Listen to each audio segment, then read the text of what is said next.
So I wanted to mention a few synchronicities, I guess you could call it, recently that I've had, although I'm aware that also this could be connected to what people in power are putting out into the public consciousness, and maybe that's just tying in with personal synchronicities. But after I did my recent video on how a possible source of the dragon and serpent myths could be these huge electrical short circuits that happened around tectonic plates thousands of years ago, and that this created incredible sort of dust and fire clouds with electricity, thunder, lightning, and that these would have gone across the ground, cutting through the earth, and that's possibly where these myths came from. After doing that, and our location report we did on Hocus Focus, where we talked about serpents and dragons in the sky, the northern lights, and how they looked reminiscent of that quite often. There was a couple of things that I just ended up watching around the same time. I've been watching the Graham Hancock Netflix series Ancient Apocalypse, and there was obviously talks about the megalithic sites all around the world and the connections between them, something I find really compelling and interesting. And one thing he talked about were the sites of Göbekli Tepe and Karan Tepe nearby in southern Turkey near the Syrian border, and he talked there about the large amount of serpent imagery and features within those sites. And around the time of looking at the episodes when he featured those sites, I also watched the presentation by Andrew Collins at Megalithomania last year. We were actually at that conference but had to leave before Collins' presentation, so I hadn't seen it until now, but got a newsletter from Megalithomania with a link to his talk at last year's conference, which was now on YouTube. So I finally looked at it for the first time ever, and again Andrew Collins was talking about Karan Tepe, and he was linking the construction of it, and again he was making reference to all these serpent images carved, not just carvings on the rocks like images, but also within the structures themselves, are like what could be a channel for water, or maybe even blood was talked about. I think this was mentioned by Graham Hancock as well, possibly maybe mixing them together. Obviously they've done work together and research together, but again that was in a sort of a windy serpent shape. Collins was in his presentation, he felt that there were references, astrological references within the site, referring to the area of the constellation Sagittarius, which is the area at the centre of our galaxy. And he was saying that he thought this was important, this area, whether they actually knew, the ancient peoples, that it was the centre of the galaxy, but it was important to them for their creation myths and regulating time cycles, along with their incredibly complex astrological calendars that you find in ancient peoples, South America, Central America, obviously sites like Stonehenge as well in this country. References all over the planet is the connection to the stars, constellations, and the cycles of astral bodies. And what Collins was saying was that what's also nearby to this constellation Sagittarius, which is indicated at Karan Tepe, is the constellation, I'm going to mispronounce it, Ophiuchus, which is known as the serpent bearer or snake charmer, a sort of, as he calls it, a shaman, something that was very important to ancient peoples. So again, you've got a reference to serpents and snakes in the sky. he said in some cultures this is seen as the 13th sign of the zodiac, but for some reason it's not popularly discussed or known about, not in the major public anyway. He referred to the discovery by Hugh Newman, also of Megalithomania, who runs it, with J.J. Ainsworth, his partner, how they'd seen this midwinter solstice, where they found that the light goes through a hole and it hits this serpent head within the Karanatepe site. All these references to serpents. Collins was wondering if this that there is all linking up with the serpent in the sky, the Cosmic Serpent as he called it, and that there was some sort of ritual involved at the site where there's this serpentine journey that people would go through from one chamber to another, maybe within the site, and then come to this where this serpent head is, and on the solstices the light would strike the head and it would be involved with some massive ritual. Now, around the time of watching these programs and talks, the terrible earthquake struck in southern Turkey, not far from the sites of Karahan and Göbekli Tepe. And I read Hugh Newman's email from Megalithomania, who, as I say, done a lot of research at these sites, and he said he's heard that the sites aren't affected or haven't been affected by the earthquake, which is obviously a relief, although it pales into insignificance with the huge loss of human life, which is obviously by far the most tragic thing about the whole situation. But again, it was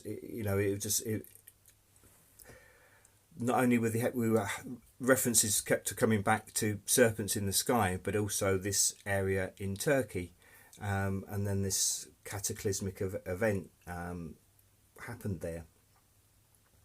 Now, there's been a lot of things on the internet around this earthquake, and there's been a few photographs. I'll show a bit of film in a moment, where there's lights seen in the sky around the time of the earthquake in Turkey, and a number of people have speculated to say, oh, this has been caused by HAARP, and they've pointed to a dispute recently where Turkey has been having these arguments within NATO about accepting Sweden and Finland to join, and sort of various disputes there. And so there are some people are saying, oh, you've pissed off NATO and now they've struck back by causing the earthquake. I don't know if that's true.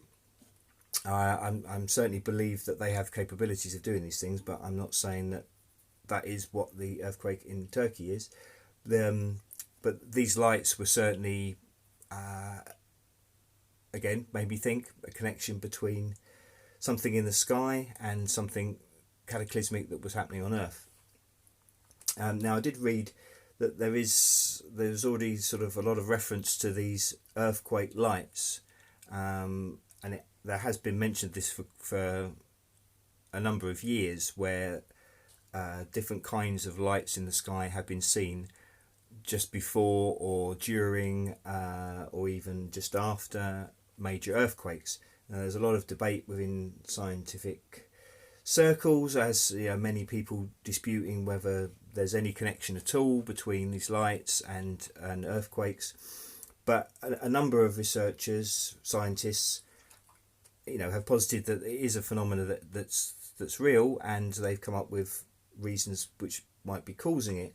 And these are around ideas that that some types of rocks, the stress that they're under before and during an earthquake,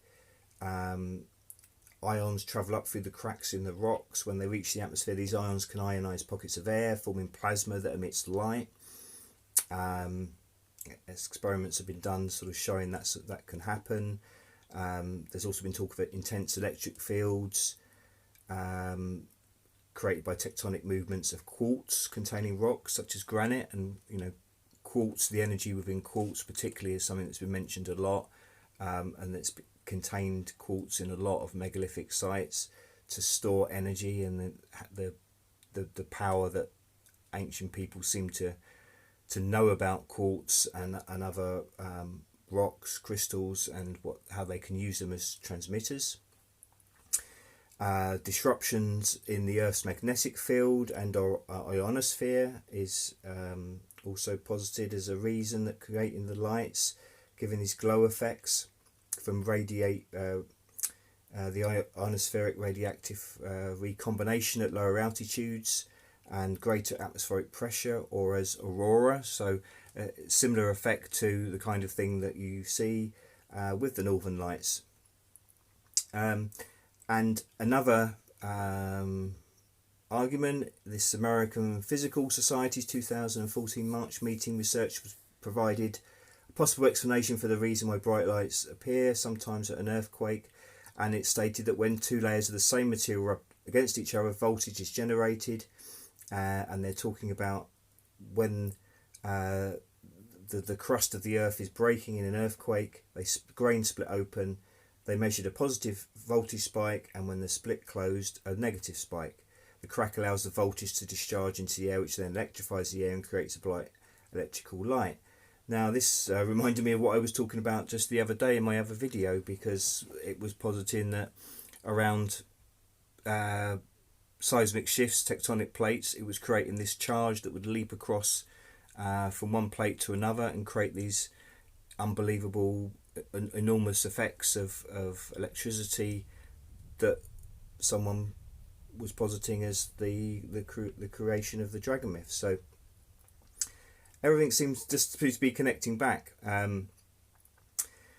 Hancock was also arguing in his Ancient Apocalypse, I haven't finished it yet, but he was talking about the profusion of serpents and dragons in ancient mythology and all these megalithic sites, and he thought that they were referring to comets. He believes that there was this advanced civilization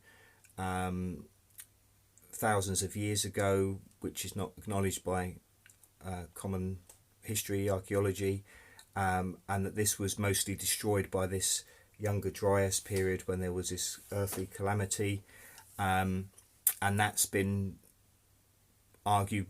Some people say that might have been caused by a comet or comets hitting the earth and creating all these cataclysmic events, and that destroyed most of this civilization and left just a few maybe pockets of people who were then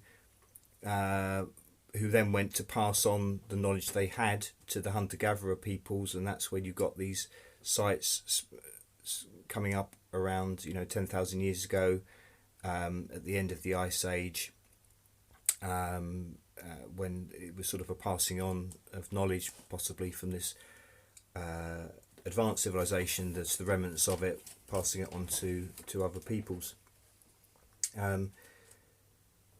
So he was arguing that maybe the ancient peoples were referring to this cataclysmic event with their Cosmic Serpent references, but also maybe not just talking about what happened in the past, but also maybe a warning of how in another cycle of the heavens, the stars, that there might be something again, a future terrible event, and it might be like a warning, and these ancient sites are sort of storing a warning for our time, future times, of what may be to come. Comets have often been seen as a herald of something disastrous or groundbreaking. Just when I use that term, I think about the earthquake. It's when you think about that term, just pick apart the words. Literally. And I read just a few days again that a comet that hasn't been seen for about 50,000 years was just came close to the Earth to be visible, and that's a green comet, as they call it, because it's got this green colour from its plume coming off it, and that to me, a green tail, very much that sort of serpent dragon image. So I was thinking, why would Netflix be showing this series where Hancock's, putting up these theories which is destroying the establishment view of society, which they've been hiding the reality, like so many other things, from us from so long. But then Netflix have been producing and showing series, fictional series, some documentaries for years, which have got subjects of Armageddon, apocalypse, the end of the world, dystopia. The end of the world has become packaged as Netflix and chill.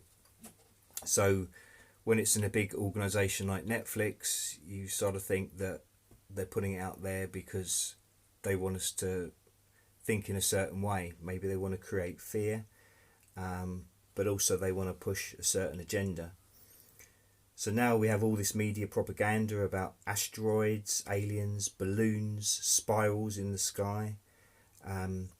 Look at this cloud formation image photograph again, which was over Turkey just a few weeks ago, so not long before the earthquake.